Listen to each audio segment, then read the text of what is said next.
Channel वक्त की आवाज़ को सब्सक्राइब करें और बेल आइकॉन दबाएं।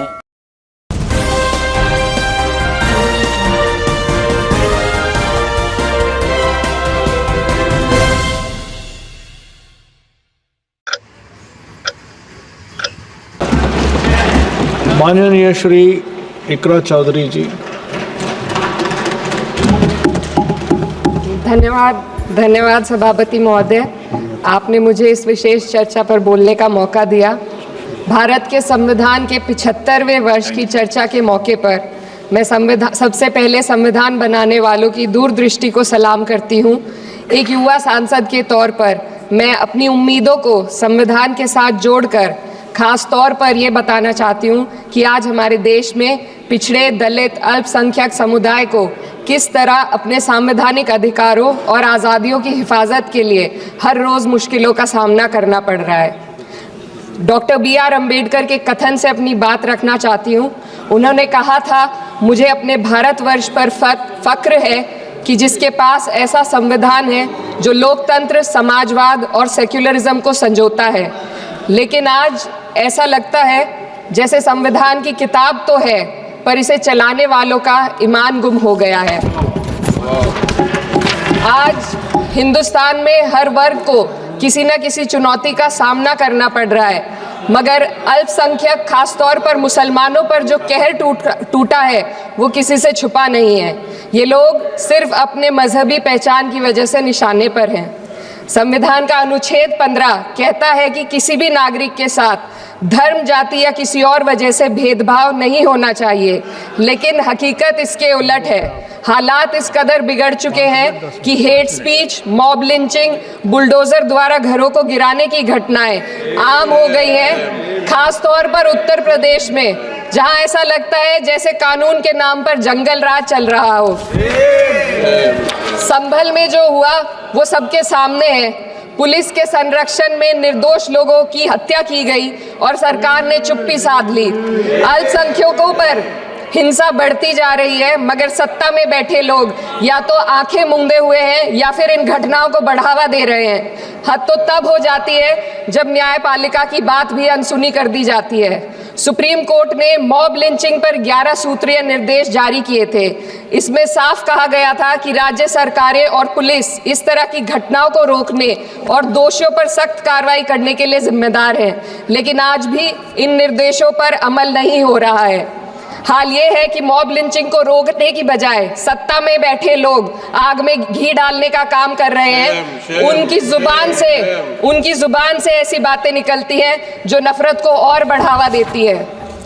ये अशांति अब इतनी गहराई तक फैल चुकी है कि हमारे समाज के धर्मनिरपेक्ष चरित्र पर गंभीर सवाल उठ रहे हैं। साल की शुरुआत में ही कई राज्यों में दुकानदारों को अपने नाम बोर्ड पर लगाने के लिए मजबूर किया गया। इसे सेहत और सुरक्षा के कानूनों का हिस्सा बताया गया, मगर असल मंशा कुछ और थी। ये कदम खास तौर पर मुसलमान दुकानदारों को निशाना बनाकर उठाया गया ताकि उनकी रोजी रोटी पर चोट की जाए। पिछले हफ्ते मुरादाबाद में एक मुस्लिम डॉक्टर को हिंदू बहुल्य मोहल्ले में घर खरीदने पर विरोध झेलना पड़ा। वजह बताई गई कि इससे मोहल्ले की सामाजिक शांति बिगड़ जाएगी। अब आप ही बताइए, क्या ये वजह सही है, जायज़ है? असल में ये छोटी बड़ी घटनाएं इस बात का सबूत है कि सांप्रदायिकता को बढ़ावा देने वाले बयान और नीतियां हमारे समाज को अंदर से खोखला कर रही है। उत्तर प्रदेश में यति नरसिंहानंद ने बेहद घटिया बयान दिया, लेकिन सरकार इन बयानों पर कोई कार्रवाई नहीं कर रही। हेट स्पीच न केवल जनमानस के विचारों को प्रदूषित करती है, बल्कि इससे अब संवैधानिक पदों पर बैठे लोगों को भी प्रभावित कर दिया है। अभी हाल ही में माननीय उच्च न्यायालय इलाहाबाद के माननीय न्यायाधीश ने ऐसे बयान दिए जिसका संज्ञान खुद सुप्रीम कोर्ट को लेना पड़ा।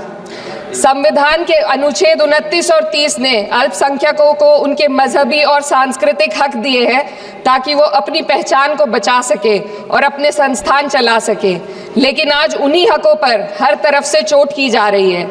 वक्फ जैसे बिल लाकर उनके धार्मिक अधिकारों को छीनने की कोशिश की जा रही है।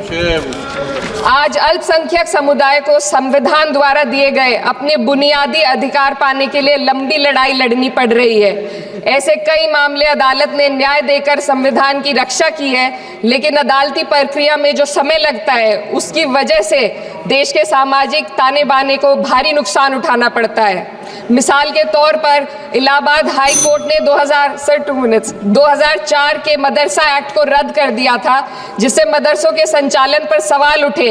हालांकि सुप्रीम कोर्ट ने बाद में इस फैसले को पलट दिया और एक्ट को वैध करार दिया, लेकिन इस प्रक्रिया में जो समय लगा उसने अल्पसंख्यकों को बेचैनी और संघर्ष के दौर में डाला है।